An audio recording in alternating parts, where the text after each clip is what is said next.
Buenas tardes. ¿Qué? Claro, sí, iba. Bueno, buenas tardes, ¿cómo están?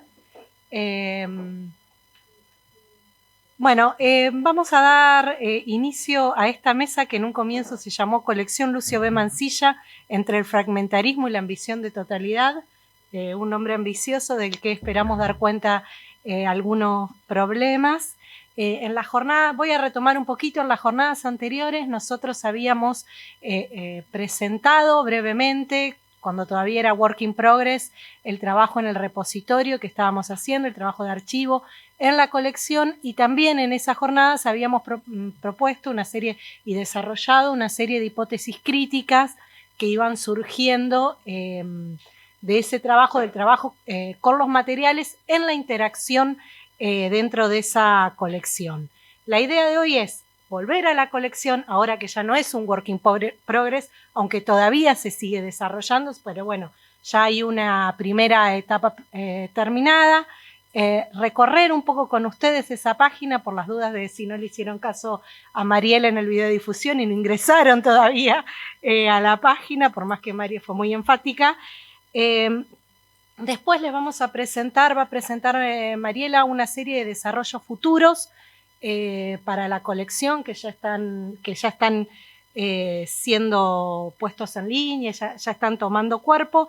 Después los chicos van a también presentar una serie de lineamientos futuros en torno a las humanidades digitales, y después Sandra va a cerrar con una breve reflexión en torno al problema teórico crítico que estaba enunciado en la PUE, cómo abordar críticamente la relación entre pulsión de archivo de la crítica y de la obra y el problema de la obra completa en prácticas de escrituras modernas articuladas en la tensión entre fragmentarismo y ambición de totalidad. Ese era nuestro objetivo como de máxima, que creo que en todas las reuniones de alguna u otra manera se fue charlando, y en los trabajos críticos que se produjeron en torno a la colección eso se fue mostrando, ¿no?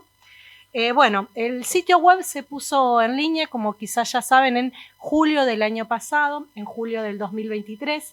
Está alojado, y acá entro entre comillas, con el problema de la domiciliación en la página de la Biblioteca Nacional Mariano Moreno. La domiciliación no fue un tema fácil, no discutimos bastante con el equipo de la biblioteca, charlamos bastante con el equipo de la biblioteca en qué lugar alojar la colección para que dé cuenta de este trabajo conjunto, y que dé cuenta fundamentalmente que la colección está alojada en los servidores de la biblioteca Mariano Moreno, que para nosotras era un objetivo inicial de resguardo de este material, ¿no? Los servidores estatales tienen ciertas protecciones que para nosotros eran fundamental. Finalmente, acordamos que se encontrara dentro de colecciones digitales, sí, creo que ven bien ahí, dentro de colecciones digitales, lo cual está perfecto, pero quedamos dentro de cooperación institucional, que también da cuenta del trabajo que hicimos.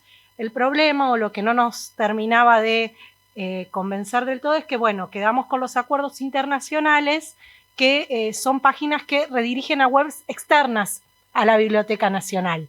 En cambio, la nuestra es una web interna, pero realmente es un lugar accesible a 2 clics de distancia de la página principal, que eso nos pareció importantísimo para la difusión, para la divulgación. Así que, bueno, fue un lindo resultado final. A la web se accede desde acá. Bueno, sí, se ve re bien. Mi idea es mostrarles primero, muy brevemente, porque esto ya lo hemos desarrollado en otras jornadas y no me gustaría tanto detenerme acá, los modos de organización del material, que hay 2 series centrales, pero también, y creo que esto es fundamental, los modos de acceso a ese material, que creo que es donde pudimos desarrollar también otras ramas creativas y críticas, sobre todo para pensar estos materiales. Los materiales están divididos en 2 series, publicaciones en periódicos y revistas, en las cuales el material aparece, el material publicado en prensa por Mansilla, porque ese fue el primer criterio de ordenamiento, material publicado en prensa por Lucio B. Mansilla, aparece ordenado en función de los diferentes periódicos en los que publicó. Como bueno, ya venimos también desarrollando en otras jornadas, la ambición no era una ambición de totalidad, sino que buscábamos que quedaran en el repositorio documentos relevantes para la obra de Mansilla, que eran materiales que pensábamos que estaban dispersos, que dentro del repositorio iban a encontrar nuevos sentidos, que en efecto así fue, y que aportaran a la obra de Mansilla, a la consolidación de la obra, pero también en relación particularmente con la obra literaria de Mansilla. Son materiales que de alguna manera se leen con lo que ya conocemos canónicamente, se leen en relación con lo que conocemos canónicamente como la obra de Lucio B. Mansilla. Esta es la primera serie, ahora voy a volver sobre cada una de las subseries. La otra serie es materiales complementarios. Obviamente, ya el título lo dice, hay una diferencia de jerarquía entre ambas series, la relación es obviamente de complementariedad. Siempre tratamos de que la organización estuviera en función de las maneras que iban surgiendo de trabajar en estos materiales en el trabajo crítico, ¿no? Entonces, tenemos la serie principal de las publicaciones en periódicos y revistas y esta serie, que es una serie complementaria, que a su vez se divide en dos subseries, que son materiales de Lucio B. Mansilla, es decir, otros materiales de Mansilla que no fueron publicados en prensa, pero que funcionaban de manera muy sinérgica con los que sí estábamos estudiando en las otras series y que nos parecía que no se podían omitir. Por ejemplo, y son esta serie complementaria, podríamos decir, por ahora, ¿no? Porque no descartamos que en algún otro momento se pueda pensar en recopilar el epistolario de Mansilla, se pueda pensar en poner a disponibilidad el epistolario de Mansilla. No era el objetivo de esta primera etapa, ¿no? Por eso aparecen en esta serie por separado. Y decía, bueno, nos parecía que el ordenamiento o la estructura no tenía que impedir, por ejemplo, que pudiéramos tener a disposición en el repositorio, dentro de la parte epistolar, dentro de la parte de cartas, por ejemplo, las dos cartas que Mansilla le escribe a Alejandro Valdés y que, bueno, que las relevó fundamentalmente Sandra y que son fundamentales para pensar todos los textos que Mansilla publica en el Nacional relativo a la explotación de las minas en Amambay y Maracayú, ¿no? Entonces, por eso es que aceptamos esta disimetría de base de la cual somos plenamente conscientes y que trabajamos mucho críticamente. El ordenamiento de los materiales complementarios fue una de las series que más nos costó, fue la serie que más nos costó desarrollar y pensar. En el otro grupo, relativos a Mansilla, tenemos materiales de prensa. Acá obviamente va todo lo que no es escrito por Mansilla, pero que interacciona directamente con la serie principal. Tenemos materiales en prensa, sueltos, correspondencias, notas, reseñas, editoriales y semblanzas en una subserie. Por ejemplo, acá tenemos todo el material que se publicó en el Nacional justamente en torno a la misma serie de las minas de Amambay y Maracayú, y dividimos acá, que esto fue una decisión polémica que tal vez podemos discutir, dividimos materiales en prensa, columnas, porque acá, por ejemplo, está toda la columna Ecos de Medio Siglo de Pantaleón Gómez, que también está publicada en el Nacional, que podría haber ido en la subserie de El Nacional, pero que decidimos poner por separado justamente para poder facilitar el acceso, si no iban a quedar todos los textos mezclados dentro del periódico y creíamos que eso no iba a funcionar bien críticamente con la interacción de los otros materiales. Bueno, acá ustedes van viendo que cuando entramos a las diferentes subseries ingresamos directamente a los ítems. Otro es el caso de lo que ocurre en publicaciones en periódicos sin revistas, en donde cada vez que ingresamos a uno de los periódicos tenemos una descripción del periódico, una breve descripción del periódico en el cual se encuentra la publicación y también una breve descripción de del modo en que Mansilla colabora en ese periódico.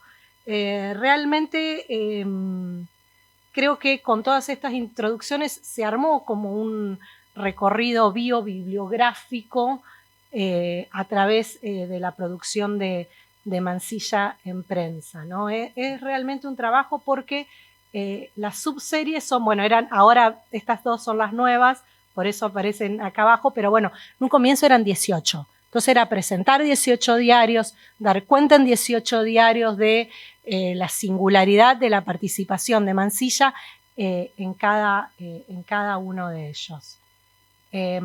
Bueno, al ingresar al diario, entonces decía, tenemos la presentación del periódico y después ingresamos a la colección de ítems que se encuentran ordenados cronológicamente. Describo brevemente esto porque me interesa tener 2 o 3 minutitos para mostrarles las formas de acceso. Tenemos, las columnas aparecen reproducidas a página completa del periódico, porque uno de los objetivos también de la colección era no solo poner a disposición, sino también poner en contexto, que nos pareció fundamental para todo aquel material que ya se encontraba previamente publicado o reunido. Ahora vamos a ver que fundamentalmente en las coseries, ¿no? Pero también en la recopilación de las minas o en la misma columna Ecos de Europa, ¿no? Era esto de poner en contexto. Bueno, hay 2 modos de descarga, pueden descargarse acá en PDF o bien leerse, ven que se ve perfecto, se puede leer online o se puede descargar para la lectura. La ficha catalográfica es una ficha catalográfica relativamente estándar, pero tiene 3 puntos. ¿Se ve muy chico? ¿Quieren que agrande? Tiene 3 puntos que a mí me interesaría destacar. Primero, esta sección que es alcance y contenido, en donde hacemos una descripción de todos los ítems. No sé si tenemos relevados cuántos son. Creo que son describimos 600 ítems. Ahora voy a explicar, esto es fundamental porque estábamos limitados por el software que nos propuso la Biblioteca Nacional, que ya también lo charlamos en otras jornadas, que es el OMKS, que no habilita lectura de PDFs en OCR. Ahí veo la cara de alguno. Exacto, entonces, pero al final resultó terminó abriendo otros recorridos. Entonces, esto de alcance y contenido es fundamental para uno de los modos de ingreso al material que les voy a comentar. Y después tenemos esto que a mí me encanta, que son las notas de investigación. No todos los ítems, pero una gran cantidad de ítems, tienen alguna nota de investigación que supone una ubicación del material, ¿no? De en qué contexto leerlo, pero también adelanta ciertas hipótesis críticas sobre ese material. O sea que cuando uno recorre la página puede ir armando diferentes lecturas dependiendo de por dónde quiera ingresar al material. Y después tenemos acá lo que son los puntos de acceso. Bueno, no me voy a detener porque ya estoy, no sé cuánto hablé ya. Bueno, no me voy a detener en todo, pues ya lo hablamos en otras jornadas también, en la importancia, la relevancia que creemos que tiene el material que hemos recopilado. Hay un trabajo muy importante en la tribuna que hicieron Sandra y Renata, que recopila todo el material de Mansilla en la Guerra del Paraguay, que había faltantes un montón, que ahora está ordenado, está titulado correctamente, se puede ver en la sección correcta del periódico que está. También hay material en materiales complementarios sobre la comandancia de frontera de Mansilla en Río Cuarto. Bueno, está obviamente recopilado todo lo del Nacional y lo de la explotación de las minas. Están las columnas de Ecos de Europa, de Diarios de un Expatriado, que son todas las columnas que Sandra relevó para el excursionista del planeta, pero que no estaban puestas a disposición y que ahora están ahí con un acercamiento crítico. Creo que hay como algo muy sustancioso ahí que, bueno, ahora Mariela va a contar cómo se sigue ampliando. Modos de acceso. El de las series, que es el que vimos hasta ahora, ingresamos por los periódicos, un ingreso cronológico, permite ver qué hay en todos los periódicos. La búsqueda, acá en la lupa, que poniendo cualquier término, salta, el buscador busca justamente en esas descripciones. Entonces, por ejemplo, si volvemos a buscar Valdés, que es algo que no está en el, por ejemplo, que no está en el tercer método de búsqueda, saltan justamente todos estos documentos en los cuales se menciona a Alejandro Valdés y al padre, ¿no? O sea que, bueno, eso fue una de las maneras que tuvimos de lidiar con el software que no permitía que hiciéramos el PDF con lectura en OCR, que permitiera la búsqueda directa en el PDF. Y la otra, que creo que es la que nos entusiasmó y la que nos gusta a todos, que es lo que dentro de la ficha catalográfica se denomina puntos de acceso y que son nuestras etiquetas. No le hicimos caso a Ignacio, pero lo discutimos un montón. Realmente lo charlamos un montón porque la última jornada Ignacio nos había sugerido que por qué no adaptábamos esto. Ahora voy a hablar de la visualización de este mundo. ¿Por qué no adaptábamos esto a un tesauro previamente existente, ¿no? Porque facilitaría muchísimo la búsqueda de aquello. Nos quedaba recorto. No daba cuenta de las lecturas que habíamos hecho, de los recorridos que habíamos planteado, de cómo nos habíamos acercado a ese material. Entonces decidimos armar el tesauro Mansilla, que obviamente es algo que está súper siempre va a estar yo creo que nunca se va a completar. Entonces yo lo que intenté hoy, que es lo que más o menos charlábamos en las reuniones, pero que nunca que no hay una descripción, tal vez se podría pensar la idea de esto en realidad era que se visualizara en nube, no así en este listado enorme que puede ser abrumador. Yo creo que en algún momento se va a llegar en el archivo, en el desarrollo de la colección, a dividir estas etiquetas. Podríamos decir que básicamente yo distinguí... A eso voy. Hay 4 tipos de etiquetas. Las primeras son las que pensamos acá como las cronológicas.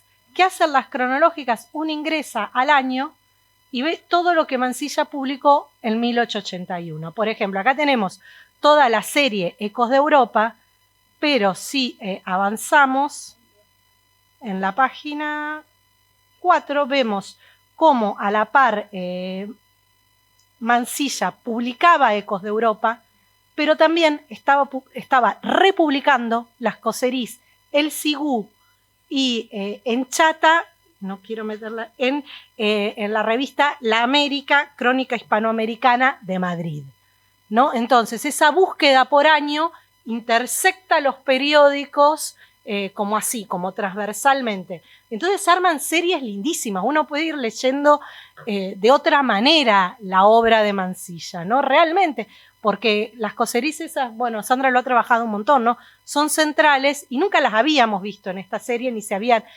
sí en los artículos, pero no en esta visualización. El otro, voy a ir por acá porque si no, Carlos, después de todo lo que le hicimos hacer los botoncitos, se enojaría.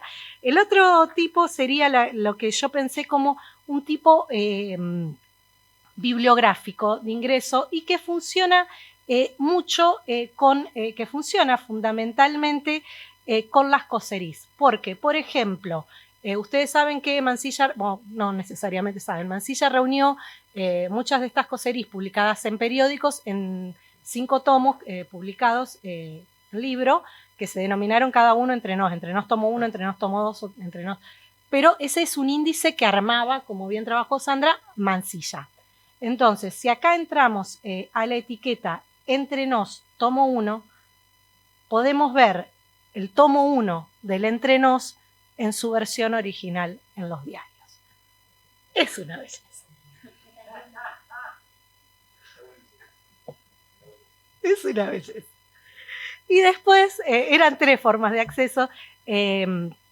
Lo que me parece que... el tomo 6, sí.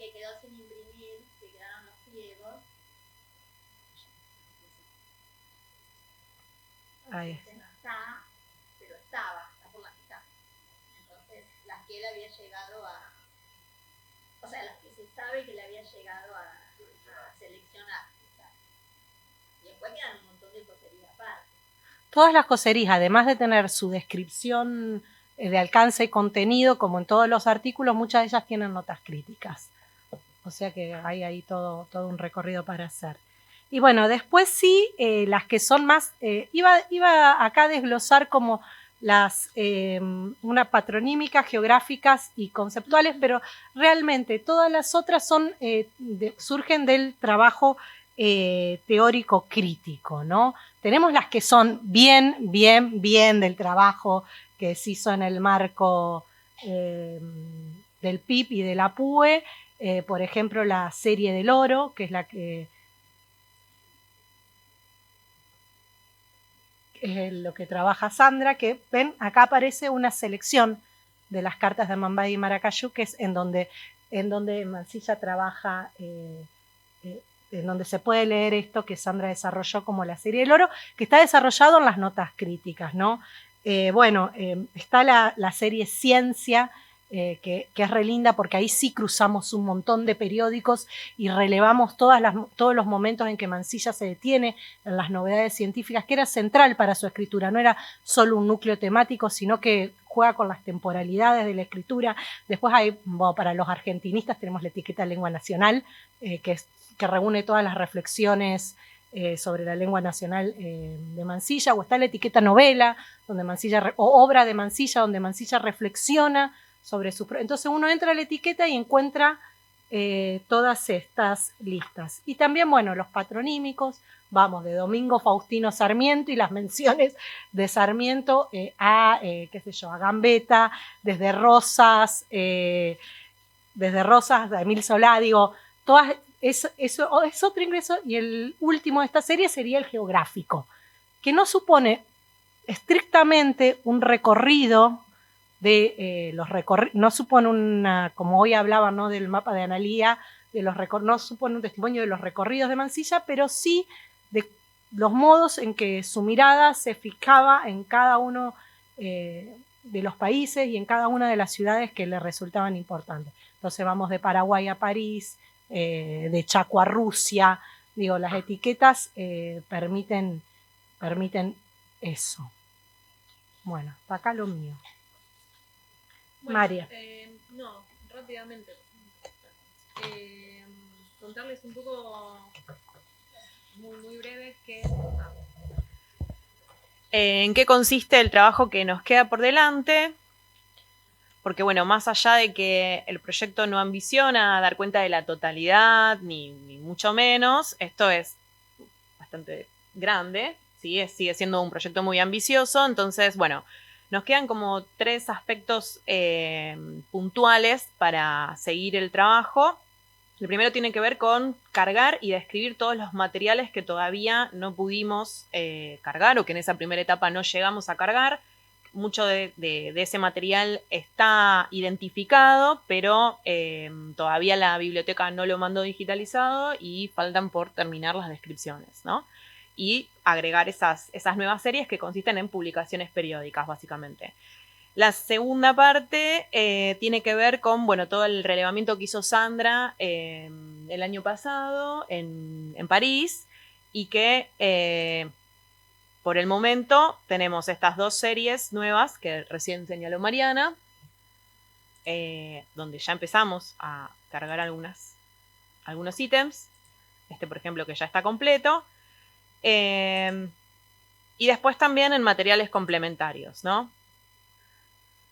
Lo que hicimos fue agregar una subserie de Lucio B. Mansilla, que son dedicatorias, notas o fotos dedicadas, firmadas por Mansilla, y una más que es Mansilla en París, que si bien no son de Mansilla, digamos, no son de su autoría, son muy interesantes por las personalidades que reúnen y demás. Bueno, y la última patita, digamos, que nos queda es pasar todo esto a un Atom, ¿no? A un Atom nuestro, a nuestro Atom, para poder tener también como una guarda de toda esta documentación y todo este registro, y para que en el Atom también se visualice, digamos, el trabajo con la colección. No mucho más que eso. Ahora sí. Sandra, ¿seguís vos? ¿O sigue? Retomo desde donde lo dejó Mariela, y para ponerle, digamos, las cosas a punto a Renata, que va a mostrar alguna cosa de cómo pensamos trabajar. Bueno, lo que me encargaron a mí era pensar un poquito el futuro de la colección Mansilla, en el sentido de ponerla tecnológicamente al día, si es que no lo estaba. Lo primero, decir que es un proyecto absolutamente extraordinario y superlativo. O sea, lo que acaban de mostrar a mí ya me parece que es un extraordinario trabajo de humanidades digitales, y cuesta mucho pensar en avanzar en el costado tecnológico sin aplanar eso. O sea, humanidades digitales a veces es un nombre, a veces es una dicotomía, ¿no? O sea, una cosa o la otra, y hay que ir con sumo cuidado. Y además, finalmente, si uno advierte la historia de esta disciplina, es donde se me pidió que pensara un posible futuro de este proyecto. Las humanidades digitales, lo digo sin voluntad de provocación, empiezan cuando surge la posibilidad de no leer, ¿no? Entonces hay que pensar un poquito en qué puede significar no leer. Bueno, este proyecto, que como bien señalaba Mariana hace un momento, estaba pensado en términos de accesibilidad y de proporcionar contexto, y creo que es en la segunda parte donde despega extraordinariamente de lo común de los proyectos de digitalización al uso, que están sobre todo basados en la posibilidad de dar accesibilidad, y que es un poco el rasgo que ha asignado los proyectos que más o menos funcionaron entre 2005 y 2015, esos grandes proyectos de la digitalización, ¿no? El gran momento, el gran mundo de la digitalización. Google Books, Europeana, Hattie, Trusty, todo lo que se les ocurra, se trataba de digitalizar, y en el mejor de los casos, como decían, de hacer un OCR, ¿no? Y poder tener alguna manera de buscar algún término. Todos hemos tenido experiencias supongo que bastante decepcionantes con el OCR. El OCR, aún a día de hoy, tengo que decir que incluso las mejores tecnologías, las tecnologías más caras que se ocurran, son extremadamente deficientes a la hora de entender el formato de una página, la disposición de los tipos, la jerarquía entre títulos, subtítulos, parágrafos. Son cosas que no se pueden solucionar de un modo automático. Eso por un lado. Así, si bien durante esa década que va de 2005 a 2015 se avanzó mucho en la tecnología, sobre todo digitalización, y hizo que esos proyectos llegaran en un punto a un cierto agotamiento, por el hecho de que se daba por supuesta que la digitalización era posible. Hoy en día nosotros mismos en el instituto, nuestro límite para digitalizar es la velocidad a la que demos vuelta a la página. Es decir, la digitalización es más rápida que el gesto de dar vuelta a la página hoy en día. Y esa implica digitalización y OCR. O sea, imagínense, la idea, que evidentemente es falsa, pero que sobrevuela esa crisis de la digitalización, es: lo que no está disponible no existe, porque finalmente todo puede ser disponible, ¿no? Evidentemente que hay muchos argumentos para rebatir esa presunción, como tantas otras, digamos, de la zanahoria tecnológica, que a menudo, que a mí mismo me impulsa, básicamente. Bien, alcanzado esos límites, pensar en un más allá de esos proyectos de digitalización pasa por lo que se denomina la datificación, ¿no? Es decir, convertir todo esto que nos han mostrado en datos. Y eso significa en legibles para una máquina, ¿no? Eso significa no solo hacer un OCR, y aquí viene el punto paradojal, no solo hacer un OCR, sino hacer un OCR curado. ¿Y curado en qué sentido? En transformar ese texto en un formato que se llama XML-Tape. No sé si vos vas a hablar, Reno, del XML-Tape. Bueno, que va a haber un caso específico. No, muy simplemente es un lenguaje de marcado que simplemente sirve, desarrollado justamente en los años 90, al calor del inicio de los ebooks, cuando los ebooks no pensaban que podrían ser una colección de fotografías, a nadie se le ocurría que eso podía ser transmitible por redes, y entonces se pensaba justamente en transcripciones, ni siquiera en escaneos, en transcripciones, y el modo de marcar esas transcripciones para que cualquier máquina pudiera entender que era un título, que era un parágrafo, que era un verso y demás, ¿no? Bueno, eso que en los años 90 se fue desarrollando y que parecía que podía llegar incluso a quedar obsoleto, bueno, tuvo un gran boom, como digo, cuando se produce ese techo de los proyectos de digitalización y el desarrollo de estas tecnologías de digitalización. Bien, y ese es el punto en el que nos encontramos hoy. Es decir, la digitalización no es suficiente, este acceso es extraordinario y da cuenta, digamos, de un trabajo y de una lectura, pero es analógico, ¿no es cierto? Es decir, depende de etiquetas prefabricadas, ofrece un itinerario y no otro, y las humanidades digitales están para ofrecerte la posibilidad de no leer, como decimos. Paradójicamente, para hacer eso, el trabajo que viene es el trabajo de codificación, como digo, en ese marcado de XML, y ese trabajo de codificación va a exigir que muchísima gente, a través de programas de prácticas formativas y demás, lea esos textos, porque es la única manera que tenemos de asegurarnos que la etiqueta esté bien puesta y demás, ¿no? Así que ese es el punto, digamos, el renacimiento abadial que nos ofrecen las humanidades digitales, que es que ponemos a mucha gente a leer y a marcar los textos para hacerlos accesibles. Hacerlos accesibles, hacerlos disponibles, significa hacerlos interoperables, que no dependamos de qué máquina tengamos para poder tener acceso a todo el corpus, hacerlos simultáneos, ya no como un recorrido, sino como algo que puede ser accesible desde cualquier punto y que puede generar listas de cualquier índole, y por lo tanto, evidentemente, en esta misma fase, pensar en una plataforma que pueda también ofrecer herramientas de minado, de trabajo estadístico, de visualización de datos, herramientas que hoy existen y que simplemente se trata de hacer jugar con este corpus que afortunadamente tendremos en nuestros servidores. Yo soy un poco, me encanta tener cosas en el servidor. Entonces me alegra muchísimo que ocurra eso y lo celebro. Y nada, le dejo a Renata. Bueno, tal cual, coincido y quisiera agregar alguna especie de especificación en lo que dijo Vicen, porque más allá de que el OCR no funciona, eso lo que implica también es que necesitamos reprocesamiento humano, para decirlo maquínicamente. Entonces eso es una potencialidad en un sentido, no es que la máquina te va a tirar y vos vas a dejar de leer. Definitivamente para hacer esto hay que transcribir y eso es re arcaico, incluso es más arcaico que, no sé, que un periódico del siglo XIX.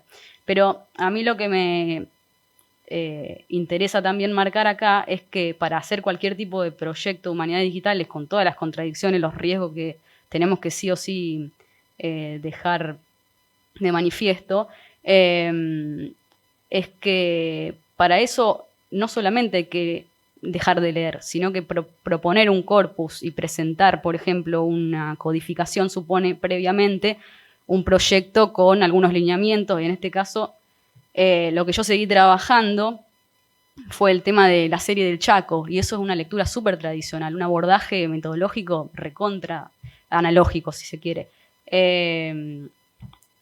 Y para ir por partes, porque capaz que estoy yendo un poco medio rápido, lo que hice fue, en definitiva, recortar esa serie que trabajamos a partir de lo que Sandra siempre nos propone, que es, bueno, si vamos a hacer un archivo, lo interesante es que se investigue, se estudie y produzca conocimiento. Y en ese sentido yo me preguntaba cómo podía hacer para relacionar las preguntas de archivo y región con este otro archivo. Y cuando Sandra empezó a trabajar el tema del Paraguay, me resonó pensar en cómo se conformaba el territorio chaqueño en las coserís de Mansilla, lo cual también es contradictorio o paradójico, porque en el momento que se está hablando de la Big Data y los datos masivos y qué sé yo, estos son 50 textos, ¿no? Entonces, y dentro de la propia producción de Mansilla es reacotado. Si tenemos en cuenta lo que presentó Mariana al comienzo y todo lo que queda por hacer, no es nada. Y por eso también es abordable, es factible de ser hecho. Entonces, lo que propone esta edición o codificación es editar digitalmente para que después sean publicables estos textos. Y lo que, nada, y parece recontra, quizás, nada, genera distancia o rechazo. Lo que yo quería mostrar con esto es la distancia que hay entre eso y esto, ¿no? Como esto, primero, tiene un antecesor que es el periódico material, que pasa a ser esta imagen que no nos dice nada de las dimensiones de esa sábana gigantesca, y ahí ya tenemos un problema para debatir y para discutir, y después cómo de eso se llega a esto, pero mediando la transcripción. Yo no les pasé OCR, los pasé por Google Lens, y también tenés que corregir un montón porque hay palabras pegadas, no se distinguen las líneas de página y qué sé yo, y lo tenés que marcar. Bueno, todo ese trabajo de limpieza, entre comillas, que es una palabra también doméstica para algo que en realidad no tiene nada de casero, lo que permite, en definitiva, es producir una visualización de marcado. Y lo que se marcan son etiquetas que te remiten, por ejemplo, las más tradicionales, a personas, como Mariano de Bedia, y esto va hacia un fichero de autoridades internacional, por ejemplo, si se quiere hacer las cosas de una manera un poco más seria, si no puedes redirigir a Wikipedia, o no redirigir a ningún lado y simplemente crear tu propia etiqueta, ¿no? Cuando, no sé, hay en este caso varios personajes que no figuran en ese catálogo. Lo mismo se puede hacer con personajes, por ejemplo, Buffon, la cita del epígrafe. Tiene obviamente un fichero muchísimo más interesante, y no así, por ejemplo, el Chaco, ¿no? Que es lo que yo quería marcar en definitiva, y no se sabe bien qué marcar. Esta es la coserí que se llama De cómo el hambre me hizo escritor. Y al final Mansilla dice, esto es una coserí del año 1888.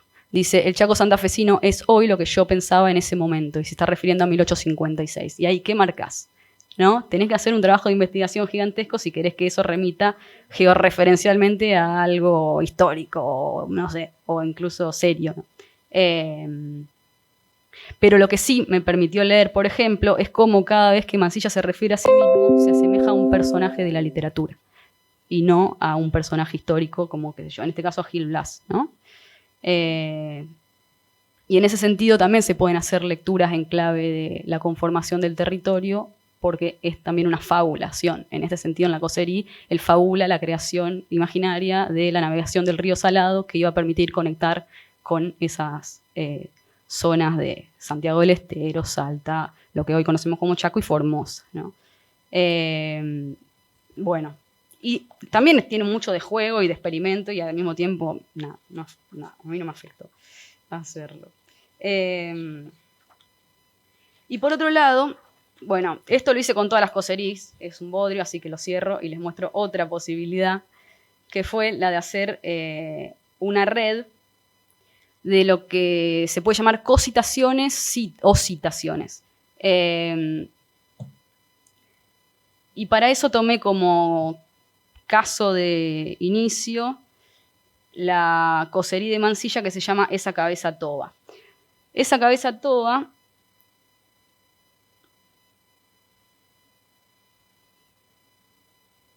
cita a el libro de Luis Jorge Fontana, El Gran Chaco, ¿sí? que se publicó, no es esta, que se publicó posteriormente. Es llamativo eso, a la coserí. La coserí es del 78, y El Gran Chaco de Fontana se publicó en el 81, pero ya estaba en imprenta. No lo querían publicar, ¿no?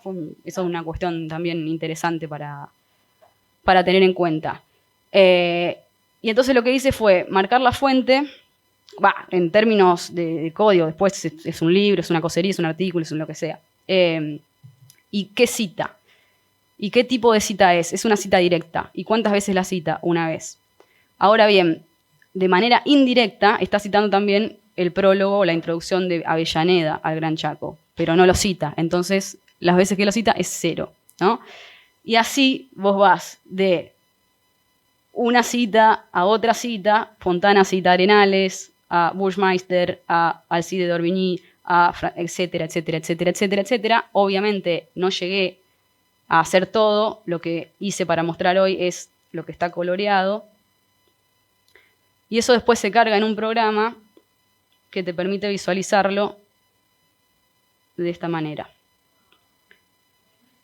Y es otra manera de acceder a la información que no es la cita bibliográfica, sino que es una red que permite también pensar en territorios en red de otra manera, que es la multiterritorialidad que postula Heisberg. Entonces se puede leer un problema teórico desde una propuesta que parece un poco lúdica. Y acá también lo que es interesante es ver dónde nos queda, en qué nodo está definitivamente la cosería de Mansilla. Bueno, yo lo armé, entonces creo que está acá. Y ahí está, ¿no? Y esa cabeza toba está indirectamente relacionada también con su propio archivo, que es el de la memoria del gobernador de los territorios del Chaco, pero no lo cita nunca, entonces ven que no hay una arista dirigida, sino que no está dirigida, etcétera. A mí me gustaría que eso llevara a un hipervínculo que te permitiera ver la edición digital en TEI y a partir de ahí, bueno, generar visualizaciones de otro tipo. Eso es todo eso. Eso vamos a hacer. Eso vamos a hacer.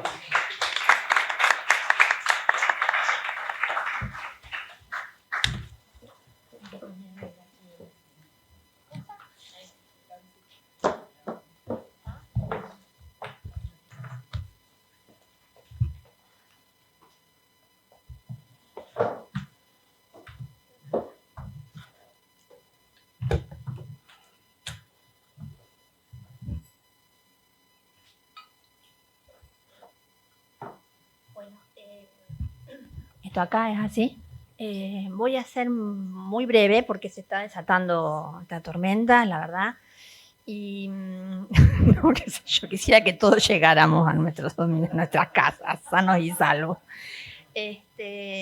No, y además la idea era ser breve también porque es apenas comentar un trabajo que se publicó ahora en diciembre y que es un poco que se publicó en el Matadero de la revista crítica del Instituto de Literatura Argentina y que es de algún modo el texto, el artículo en el que recojo un poco lo que a mí más me interesó, ¿no? Y lo que me impulsó y me interpeló de entrada, ¿no? Por eso voy a pasar ¿cómo se pasa esto? Ya está. Ay, qué por eso, un desastre.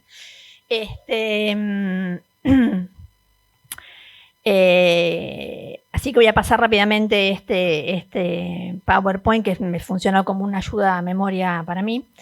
Que es un poco lo que comentaba Mariana, que es la idea, un poco la hipótesis y la idea, digamos, original, ¿no? Que fue un poco la pregunta en relación con la obra completa de Mansilla, ¿no? El problema que planteaba la obra completa, la edición de la obra completa de Mansilla, a partir, digamos que fue una pregunta, un problema que surgió a partir del hallazgo de materiales desconocidos, ¿no? Porque un poco todo esto arranca a partir del hallazgo de una serie de textos de Mansilla que no eran conocidos ni en las biografías, ni en la bibliografía sobre Mansilla, de los que Mansilla misma no hablaba, y que son las cartas de Amambay y las columnas de Ecos de Europa, que ya las incluí, las edité en forma completa y incluí parcialmente en el Excursionista del Planeta del 2012, pero digamos, desde ese momento es que queda y empezamos a armar el proyecto porque a partir de eso empezaron a surgir nuevos materiales de Mansilla, si bien eso era un poco el caudal más grande. Y entonces, bueno, ¿qué hacer con esos materiales y cómo editarlos? Y para mí particularmente el interés de la edición, digamos, de esos materiales, se plantea en relación con la obra completa de Mansilla como problema, o el problema de la obra completa de Mansilla. ¿En qué sentido? Bueno, que de los clásicos del siglo XIX, Mansilla es el único que no tiene una edición de la obra completa, es evidente, no ha habido una iniciativa ni de una albacea como en el caso de Echeverría, ni del Estado como en el caso de Sarmiento, ni de una editorial, solo recientemente, bueno, como recientemente sucede con el caso de las obras completas de Hernández, no solamente Mantifero, sino la obra completa de Hernández, bueno. Y, digamos, eso es una observación, digamos, una circunstancia interesante, si uno la pone en relación con lo que señalaron de entrada, digamos, los primeros biógrafos de Mansilla, que era imposible editar la obra completa de Mansilla y que básicamente no tenía mayor sentido, en el sentido de que que no resultaba pertinente editar la obra completa de Mansilla, en el sentido de que, por un lado, que era imposible por la cantidad de escritos y de publicaciones en infinidad de diarios, algunos de ellos perdidos, diarios desperdigados, hojas que se pierden, y porque es una producción, digamos, despareja, qué sé yo, pero básicamente por el fragmentarismo, digamos, que implicaba esa producción desbordante, proliferante, ¿no? y dispersa. Es un material básicamente disperso, ¿no? Entonces ya sus primeros biógrafos, Rojas, Guglielmini, bueno, Popolizio, ¿no? plantean esa imposibilidad. Entonces, nada, digamos, todo esto cobró para mí mayor interés cuando me encuentro con que en las páginas breves, que era la columna que él escribía en 1909, él va a morir en 1913, así que es al final de su vida, son las columnas que mandaba desde París, cuando él ya está instalado en París. Bueno, hay una columna en la que él habla de la posibilidad de la edición de sus obras completas, y lo hace al estilo del juego, de la diversión, ¿no? Pero con una base real, ¿no? Él dice, bueno, hay un admirador en Paraná que me pregunta, ¿cómo es posible que no se haya editado todavía sus obras completas?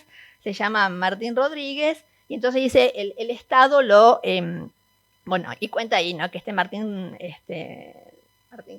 Domínguez le sugiere la publicación de sus obras completas, y ahí Mansilla entonces empieza dice, es como, bueno, es una buena idea, entonces empieza a repasar, digamos, toda su producción. Dice, bueno, acá en París logré reunir 15 volúmenes, o sea, empieza a postular la idea de la obra completa como posible, o la posibilidad, la hipótesis, digamos, de la obra completa, ¿no? Entonces, bueno, empieza a repasar la cantidad de diarios en los que publicó, y entonces distingue la producción literaria de la política, de la estrictamente política. Ahí ya se ve un criterio de elegir la literaria. Bueno, y empieza a repasar de esos materiales y empieza a registrar los materiales que se perdió, los materiales que no recuerda dónde publicó, bueno, etcétera, etcétera. Lo voy a decir muy rápidamente porque, bueno, como digo, está el artículo. Ahora, lo que a mí me parece interesante y es lo que trato de plantear en el artículo, y que es un poco, a mí por lo menos, lo que le da relieve, digamos, a este tema, es la forma en que esa obra completa como problema, ¿no? En el sentido de su inviabilidad o su impertinencia, se cruza o se intersecta con algo que está muy presente en la escritura de Mansilla y en la obra, en la literatura de Mansilla, que es una pulsión de archivo. Eso me pareció como interesantísimo, ¿no? Una pulsión de archivo moderna, heterodoxa, muy a contramano de la ratio archivística que están institucionalizando sus contemporáneos en ese momento, que están conformando los acervos, ¿no? Él debate con los historiadores, pero al mismo tiempo tiene una concepción muy, muy clara y muy profunda de lo que es hacer historia de la sociedad contemporánea. Eso es interesantísimo, realmente, un tipo muy, muy moderno. Entonces, lo que me interesa es esa intersección entre el problema de la obra completa y la pulsión de archivo, y la forma heterodoxa de concebir la imagen, la idea de archivo, y de practicar el acto de archivación. Entonces, bueno, en el artículo lo que hago es recorrer, digamos, esa imagen o esa idea de archivo y esa forma de practicar el archivo en la escritura de Mansilla en tres grandes vertientes, ¿no? Por un lado, pensar las economías del archivo, ahora digo brevemente a qué me refiero, de qué manera funciona y articula de una manera central en la literatura de Mansilla la idea de la impresión, ¿no? La idea de el archivo como tecnología de impresión, ¿no? Por eso planteo ahí lo de un mansilla impresionado, ¿no? La cuestión de la impresión es como central y permite ver, bueno, la forma en que, digamos, registra de una manera, me parece muy distinta a sus contemporáneos y que un poco da cuenta de su modernidad, de las tecnologías de archivación, las tecnologías modernas de archivación y de qué modo funciona la cuestión de la impresión y del espectro como mal de archivo en relación con las guerras del presente en las que él participa, ¿no? Y después, bueno, esta idea de Mansilla como arqueólogo social y archivero, digamos, familiar. Muy rápidamente, en relación con la pulsión de archivo, bueno, un tópico de Mansilla es la pérdida de los materiales, la pérdida de la biblioteca, la pérdida de la casa, la pérdida de sus propios, y bueno, las pérdidas económicas, ¿no? Entonces, es interesante y es algo de lo que da cuenta en esta columna de 1909, maravillosa, increíble.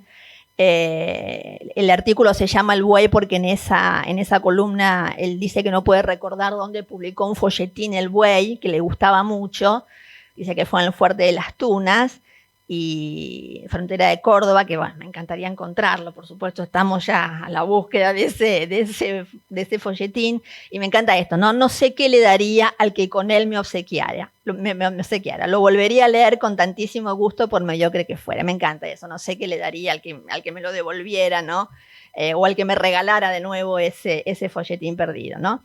Ahí la da cuenta también de los pliegos perdidos y también da cuenta, digamos, de cómo los busca, ¿no? Porque le manda un mensaje que era Blixen, parece, al periodista de Montevideo que le había pedido los pliegos no editados, no impresos, digamos, de las Coseries, que se los llevó a Montevideo, que nunca se los devolvió, y entonces le dice, por favor, afloje, devuélvamelos, le dice en 1909, recién habían pasado ya 20 años, ¿no? Porque me costó mucho coleccionarlos. Entonces, está muy presente, digamos, lo digo así muy rápidamente, una pulsión de archivo que articulada también con una pulsión de autoeditarse.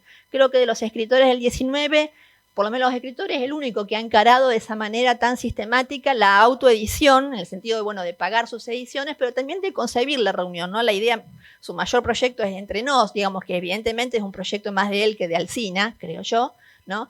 Y en los libros que empieza a publicar en París a partir del 96, que son los últimos libros que los publica, las primeras ediciones son en París, empieza a agregar en esos últimos libros, ya en el 96, ya es un tipo grande, un colofón con algunas producciones del autor, con lo cual da cuenta de que se está imaginando, digamos, esa obra reunida, ¿no? Y probablemente aquí se está refiriendo a esos volúmenes que empezó a recoger en París, ¿no?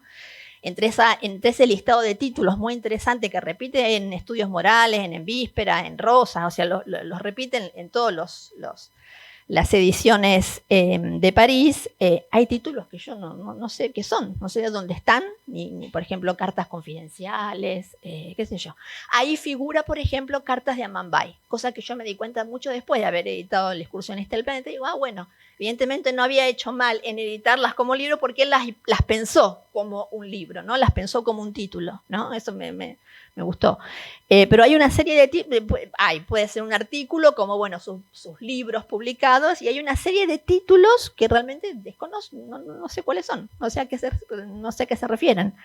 Ni si los publicó. Cartas de Amambay, digo, bueno, ¿qué significa? ¿Que lo tenía pensado publicar? ¿Que lo habrá publicado y no lo sabemos? No sé. O tenía pensado hacerlo, qué sé yo. Bueno, todo eso. Entonces, hay una pulsión, digamos, de archivo, ¿no? Bueno, en esto que le pide, digamos, al admirador, al que se llevó, digamos, los sobrantes del pliego, que le escribe cartas pidiéndolo y le dice, bueno, amigo, mucho me costó coleccionar eso con que hacía floje, bueno. Entonces, frente a esa, digamos, frente a ese descuido, digamos, de la función arcóntica, digamos, de conservar los manuscritos, los materiales, porque los pierde, los presta y no se lo devuelven. Y eso a lo largo de toda su vida. Al mismo tiempo, eso entra en tensión con una práctica de la anotación, en el sentido de la anotación diaria como cuidado de sí, que es lo que trabajó Foucault en sus últimos estudios, ¿no? Eso, la práctica de anotar diariamente, ¿no? Como una suerte, la práctica de la escritura diaria y de la anotación de esa escritura diaria como cuidado de sí, ¿no? Entonces, bueno, aquí están, no sé dónde está esto. Digamos, lo hace en el sentido de la, ¿por qué yo no veo? Ah, acá. En el sentido en que lo define Foucault, ¿no? Las hipomnemata, ¿no? Esa costumbre de escribir un diario, el más prolijo que puede. O sea, la definición que da Mansilla es exactamente la que da Foucault cuando define los hipomnemata, ¿no? Ese diario que llevaba sobre su pecho, como el enamorado, las tiernas misivas de la mujer que lo ama. Y ahí rezaba todo lo que yo había hecho, dicho, visto, oído, pensado y sospechado. Es exactamente ese cuaderno de notas, ¿no? De los antiguos, ¿no? Y que es equivalente también, que es lo mismo, digamos, ese diario, que él por otro lado pierde también en Paraná y después vuelve a comenzar de nuevo, que el vademecum de citas que lleva en el bolsillo a la excursión, ¿no? Que es donde ese vademecum donde anota todo, ¿no? Anota todo lo que piensa, lo que ve, lo que reflexiona en cada día y que cada tanto ojea cuando necesita algo. Bueno, bien, es el ejercicio, digamos, de la escritura como la práctica de la escritura como cuidado de sí, ¿no? Como una práctica de higiene personal, ¿no? Creo que eso da un poco también la pauta de su cierto clasicismo, ¿no? Que lo aleja de la cultura romántica, ¿no? de sus contemporáneos.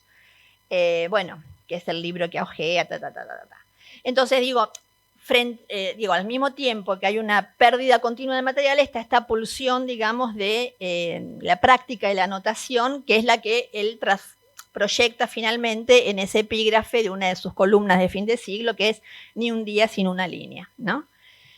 Entonces, esto por un lado. Por otro lado, digamos, también como economía de archivo, la cuestión de, bueno, como dice Derrida, también archivar es meter en prensa, y entonces, bueno, trabajé ahí la cuestión de Mansilla, editor de sus propios materiales, que, digamos, y es interesante ver cómo en esa misma columna, al mismo tiempo que postula la posibilidad de la edición de sus obras completas, se burla, digamos, o se anticipa, digamos, burlándose de sí mismo ante la posible ruina de ese proyecto, ¿no? Entonces dice Las Coseries, que son 5 tomos y medio, que Alsina dejó de editar en el 90 con la crisis del 90, se acobardó y dice, bueno, el público por otra parte no respondía a lo esencial, no compraba el producto, se está refiriendo a los 5 volúmenes de Las Coseries, y se vendió en bruto para envolver.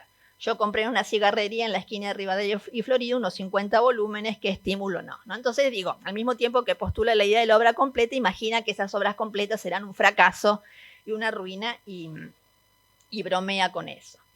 La otra cuestión que me parece como fundamental realmente y hermosa en la literatura de Mansilla es esta concepción muy moderna del archivo como almacenamiento e impresión, ¿no? Entonces, bueno, desde la teoría fisiológica de la memoria como impresión cerebral, que está en muchas de sus coseries, a la intuición de las nuevas técnicas de grabación de la voz, ¿no? Hay una cosería en la que él imagina qué maravilloso sería si un grabador estuviera grabándolo a él, o si un fonógrafo los estuviera grabando a él y a su secretario, que además lo intuye como una especie de grabación de los lapsus en el psicoanálisis, ¿no? Dice, lo que siento es no tener un fonógrafo que me esté repitiendo como un eco de la conciencia y de la voz, o lo que tanto vale, haciéndome notar mis incoherencias de concepción y mis asperezas de dicción. Digo, porque el grabador fue un elemento primario, digamos, en las técnicas del psicoanálisis, ¿no? Y la otra vertiente en que aparece de modo central la idea de impresión, y me insisto con esto por cómo lo trabaja Derrida, ¿no? El archivo como impresión, es en 3 escenas, ¿no? En las que Mansilla elabora el mal de archivo, digamos, la relación entre historia, guerra e impresiones espectrales, ¿no? Por un lado, en el cuento del Cabo Gómez, rápidamente, que está al comienzo mismo de la Coserie, que es un cuento, es el primer cuento de Mansilla de la Guerra de Paraguay, escrito a 2 meses de terminada la Guerra de Paraguay, Y él habla ahí relata ese episodio del Cabo Gómez como algo que ha permanecido indeleble. Esa idea de lo indeleble y lo que no se borra, ¿no? De la impresión que no se borra, que permanece indeleble en su memoria y que él extrae del archivo de sus recuerdos. Y esto, ¿no? A no ser por mi excursión a tierra adentro, la historia de Gómez queda inédita en el archivo de mis recuerdos. Algo como, bueno, la escritura de la excursión como un temprano ejercicio historiográfico, ¿no? De desclasificación de los archivos personales, ¿no? Del recuerdo. Entonces, esa escena del Cabo Gómez, junto con la escena de esa cabeza toba, que un poco presenté en las jornadas pasadas, porque es una cosería escrita en el contexto de su expedición a Paraguay. Y bueno, es una cosería increíble, impresionante, que es toda una divagación en torno a la impresión que le produce el dibujo de Luis Fontana de esa cabeza toba que lo hipnotiza, que lo mira en la oscuridad y que funciona como un espectro, ¿no? Pero está todo el tiempo en la cosería la idea de impresión, ¿no? La impresión que le produce ese dibujo y ese fantasma que retorna. Y lo mismo en las coserías, en la excursión, la escena del vestido, del vestidito y de las botas, ¿no? Esa escena en la que queda impresionado con esa niña que están bautizando, en la que él es padrino y que llevaba un vestido de brocado, con unas botas de potro y que, bueno, le produce una impresión fenomenal cuando se entera que era el vestido que habían robado de la Virgen, ¿no? Entonces, nada, como que, por eso le digo Mansilla impresionado, que es otra manera de escribir historia al mismo tiempo, ¿no? A través de la impresión, digamos, de estos retornos espectrales y fantasmales que tienen que ver, por otro lado, con las guerras de las que participa, ¿no? La guerra contra Paraguay o la guerra contra el indio, ¿no? Que por otro lado él relaciona, ¿no? Y vincula entre sí en la misma excursión, ¿no? Las considera como guerras de exterminio de los pueblos. Y la otra idea de archivo, que es muy importante en Mansilla, es una que cito siempre, que aparece en una de las coserís, cuando concibe sus propias coserís como una manera de documentar y registrar la sociedad del presente. Dice, cuando dentro de 2000 años quieran conocer cómo vivió un argentino en 1889 durante la guerra del Paraguay, no hallarán un solo documento auténtico que lo diga y todas serán conjeturas e interpretaciones. Frente a eso, vale más la comedia humana de Balzac, la novela de Balzac o Mis coserís como registro de la sociedad del presente. Uy, bueno, se largó a llover, un plomazo. Y finalmente, digamos, trataba de plantear la idea de archivo latente en el sentido de que, bueno, él cierra esa columna maravillosamente diciendo que mi plan por ahora, 1909, dice, es mejor esperar a morirme, ¿no? Cuando yo no ande por estos mundos, mi señor don Martín Rodríguez, no faltarán curiosos que se interesen en lo que en vida hizo el que fue. Ellos, nosotros, husmearán, catearán, hallarán poco mucho en la ganga y yo saldré ganando. Esta idea de concebir, digamos, la circulación del archivo, ¿no? En el orden de las ganancias y las pérdidas, las gangas, ¿no? Porque le sube y le baja el precio, digamos, a los materiales que podrían conformar, digamos, su archivo o su obra completa. Bueno, esto, digamos, un poco rápidamente, creo que lo que nos interesó y charlamos a lo largo de todo el desarrollo del proyecto también es de pensar de qué modo interpela, digamos, podría interpelar esta práctica, digamos, heterodoxa de archivación de Mansilla a un modo nuestro de relacionarnos con ese archivo, ¿no? Es decir, no se trata de producir un fondo. Por otro lado, es interesante que no haya un fondo Mansilla, no existe un fondo Mansilla. Mansilla no ha producido un fondo, ¿no? Los materiales que se encuentran han sido producidos, se encuentran dispersos en los distintos archivos y la serie que está armando el Museo Histórico Nacional es una serie que resulta de las donaciones de los herederos de Valdés de Rosa y no me acuerdo cómo se llama el otro. Son dos series, pero no es Mansilla mismo. Y entonces, cuando pienso, digamos, en las razones de la colección, bueno, me interesa pensar, digamos, que la colección funcione, digamos, no como exhumación, digamos, de materiales, sino como creación de dispositivos de lectura, ¿no? Eso me parece como interesante también tenerlo presente en una era, digamos, de furor del archivo, donde muchas veces uno ve ediciones que se contentan con el registro, la recuperación y el establecimiento de la versión final del texto, cosa que creo que en este proyecto no nos ha interesado nunca en absoluto, ¿no? Sino que en el origen de la colección sí está el hallazgo de estos materiales no conocidos, eso fue como el gran impulso, pero al mismo tiempo una pregunta crítica, ¿no? Y el hecho mismo, pensaba mientras estábamos repasando las series, digo, bueno, claro, que sea una colección, que no es nada más un recorte a los materiales de Mansilla publicados en periódicos. El hecho de que estén recogidos nada más que las series periodísticas y que esperamos poder completar, un poco es una intervención en el sentido de, bueno, estamos armando una colección con aquello que justamente para sus biógrafos era el soporte desbordante y aquello que impedía la edición de la obra completa. Entonces, que la colección esté armada en torno a esa serie, que genera otro tipo de vecindades también, coloca esos documentos en otro tipo de vecindades, como mostraba Mariana antes cuando entraba cada uno de los ítems. Bueno, me parece que produce un sentido, ¿no? También creo que por eso mismo desplazamos un criterio editorial, es decir, decidimos no, en principio por lo menos, no editar, por ejemplo, era como de cajón, podríamos haber editado los ecos de Europa, ¿no? Las columnas de los ecos de Europa.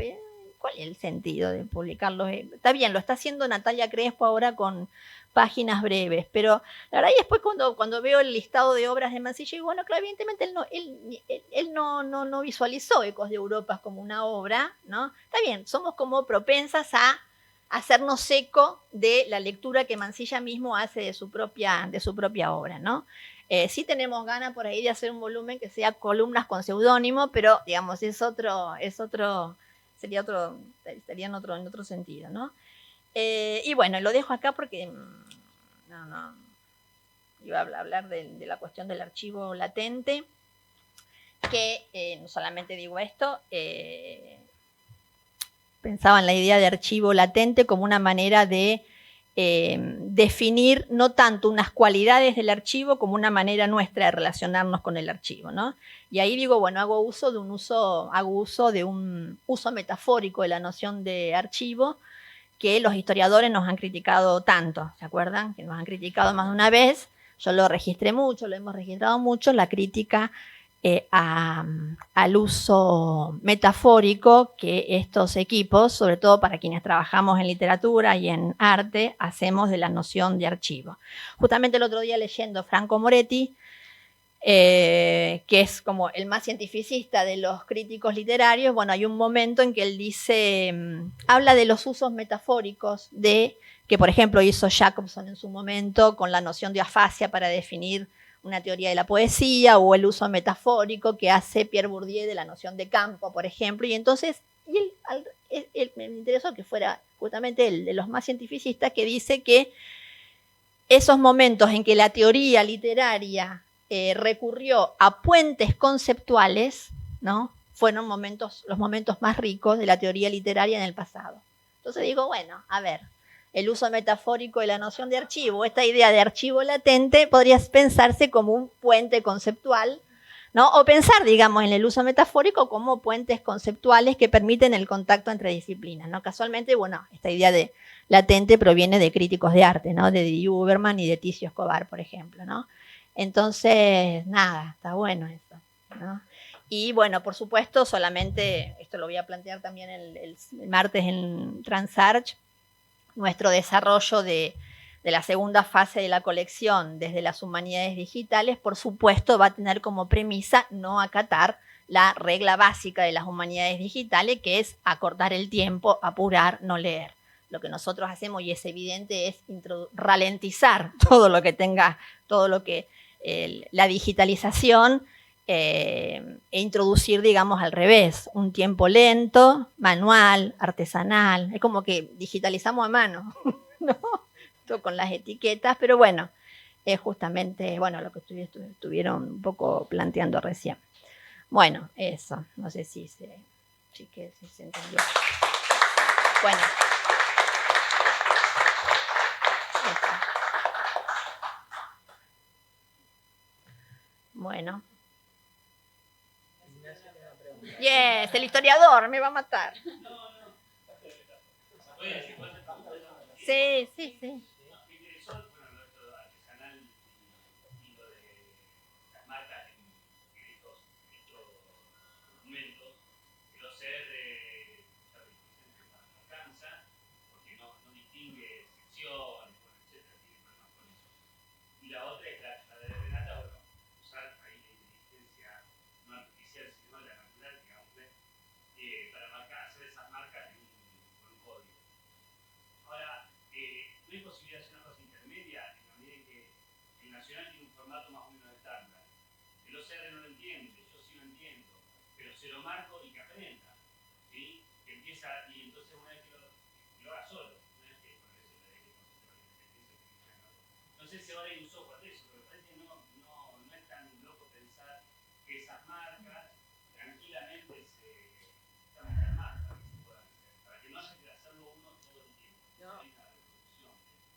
Hay una respuesta a eso, es que tiene que ver con esa restitución de los tiempos lentos. La marca es un gesto filológico. Claro. Finalmente. Es un gesto filológico, finalmente. Uno decide la naturaleza y el alcance de esa marca. Evidentemente que hay repertorios, y hay tesauros y repertorios y software que se dedica. La verdad que lo que digo es muy complejo, el trabajo de OCR es muy complejo, incluso eso, Google, o sea, si nosotros lo llegamos a hacer bien, vamos a ser millonarios, porque no es algo que, incluso, claro, es una patente.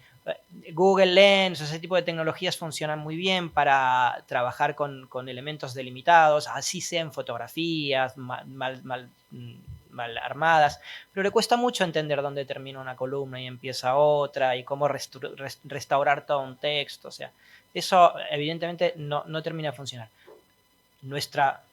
Yo no sé si hablo por mí, nuestra voluntad siempre es economizar esfuerzos porque nos sobran los recursos. O sea que todo lo que se pueda automatizar se va a automatizar, y existen programas que localizan, que hacen geolocalización automática, o que localizan autoridades con tesauros, te dan una alternativa. Che, será esto, y ya te colocan el enlace y vos ves, aceptás o no aceptás, ¿no? Y vas trabajando. Pero ese trabajo abadial que digo, porque a veces nos juntamos acá y yo pienso, realmente estoy donde siempre quise estar, en una abadía cistercense, porque nos levanta, o sea, se junta un montón de gente que trabaja con mucho cuidado con textos, o muy cuidadosamente va mirando letra por letra, y eso, a mi entender, es insustituible. El día que sea insustituible, acá va a haber un ordenador sentado que nos va a estar contando cómo hizo para recorrer un texto, pienso yo. No, bueno, que capaz sí. O sea, como vos decías, bueno, hay cosas que lo que me marcaban esa cita tácita. Y bueno, de ahí hasta que la entienda, no, va a pasar un montón de tiempo. Si es que sigue existiendo la idea de la tecnología y inteligencia artificial de acá a 50 años, puede cambiar todo. O la humanidad, una claro, de dos. La humanidad puede cambiar, no nos preocupemos por eso. Hay niveles de filología, podríamos decir. Pero esta más formal, ya no es tan complicado que no se le pase a reconocer formatos para un periódico específico, ¿no? O para una tipología específica, etc. Sí, no, o sea, no es nefasto lo que se hace. No es que vamos a retipear todo. No, seguramente habrá momentos en que se pueda partir de un OCR. Pero hay veces en que el OCR te coloca... El OCR, por ejemplo, tiene arrastres de formato. Es muy difícil darle a entender que eso es un salto de línea o es un cambio de parágrafos, ¿entiendes? Entonces, tengo que volver a rearmar todo. No siempre se gana tiempo con el OCR. Si uno lo que quiere hacer es prepararlo todo para no leer, que es un poco el objetivo de las humanidades.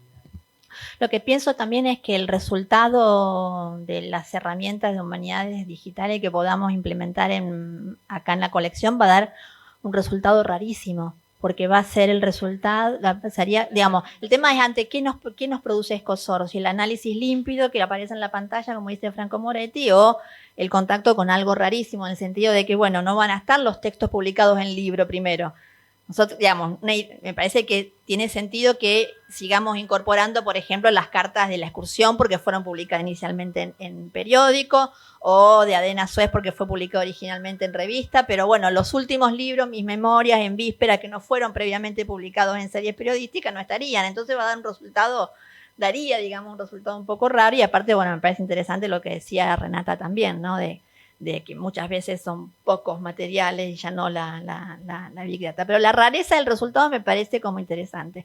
Y al mismo tiempo digo, bueno, ¿por qué lo estamos haciendo? Entonces, si tenemos tantas. Y ahí me resuena algo que dice Anaclet Pons, ¿no? Cuando dice, bueno, es importante a la vez, que también tiene muchas reservas, pero dice, bueno, si queremos poner en contacto nuestros resultados académicos con las nuevas generaciones de lectores, bueno, es necesario recurrir a estas herramientas en algún punto o en algún momento, ¿no? Entonces, bueno, recoger eso también. Sí, sí. Y sobre eso, sobre la cuestión de la masividad de los resultados, la idea esa de, bueno, los corpus que se están armando, o la idea de la interoperabilidad también implica la idea de una lengua franca, claro, científica. Este corpus va a poder ser cosechado, va a poder formar parte de otro corpus ampliado que quiera estudiar no sabemos qué, porque también pasa eso. El marcado, digo, es un rasgo filológico. Hay gente que está en contra del marcado, más allá de los rasgos formales. Porque el marcado es una intervención de lectura, claro, finalmente. Es que convertía en hipertexto un texto. Porque sí. Hace Renata es convertir en hipertexto claro, el texto que analizó. Sí. Calilo presenta ese uso gráfico que es muy lindo, pero en realidad estamos hipertextualizar el texto de esta barra. A mí me fascina. Y en relación con el formato, lo que sí podés hacer, qué sé yo, es codificar solamente uno y después copias y pegás el mismo código, ¿me entendés? Para todas las mismas columnas de, por ejemplo, Cos de Europa. Eso es, pero una mínima intervención siempre necesita. Y más que transcripción, muchas veces corrección. No sé si es como nada, un trabajo de edición en ese sentido. Sí, pero me parece también importante lo que dijiste del costado lúdico. Sí. ¿No? Porque si hay algo que plantea Moretti todo el tiempo es, bueno, lo que espera, digamos, de estas herramientas, de estos métodos de las humanidades digitales es conocer mejor la literatura. Es una cosa loca. Conocer mejor el objeto literatura, o conocerlo completamente, o conocerlo mejor. ¿Qué estaríamos nosotros buscando? ¿Conocerlo mejor? No. Depende de la pregunta que tengas previamente. Por ejemplo, a mí lo que... Pero digo, la cuestión del juego, digamos, como una manera de multiplicar imágenes de Mansilla. Sí, incluso el trabajo con los nuevos soportes, él ya lo estaba pensando con los grabadores, una cosa, claro, no sé, también bastante interesante de pensar, pero lo de la red, por ejemplo, lo haces lúdicamente a partir de un problema de investigación que es cómo se conforma el territorio chaqueño en la escritura de Mansilla, y lo que te da, en definitiva, es que toda esa bibliografía que se articula en red es la de los conquistadores. Entonces, también hay una cosa medio cuestionable para poder seguir pensando. O sea, una idea previa que vos tengas después te puede dar un resultado inesperado en ese sentido. Y eso te lo puede dar esa tecnología nada más. De otra manera, vos esa red no la hubieras hecho dibujándola, me parece. Eso es verdad. Sí. Bueno, gracias, chiques. Seguimos mañana.